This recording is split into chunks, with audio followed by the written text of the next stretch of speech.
भारत की बड़ी आबी जाहिरियत बगैर इतला एक बार फिर दरियाए चनाब में 8 लाख क्यूसेक करेला छोड़ दिया। सलाल डैम के तमाम गेट्स खोल दिए गए।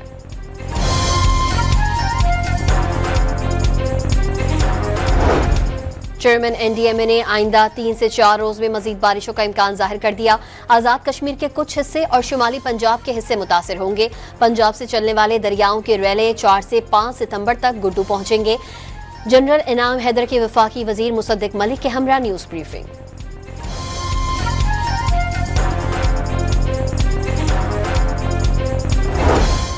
वजीर आला पंजाब का कसूर में सैलाब मुतासरीन के लिए कायम कैंप का दौरा। मुतासरीन की मुश्किलात का इजाला करने की हिदायत। इमदादी कारकुनों की कारकर्दगी को सराहा।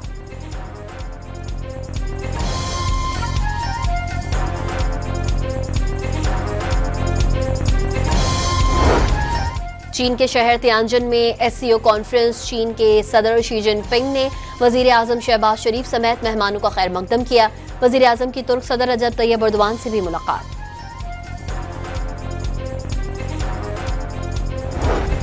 और तोशाखाना 2 केस की अडियाला जेल में होने वाली समाअत एक बार फिर मनसूख। नई तारीख का ऐलान कल किया जाएगा।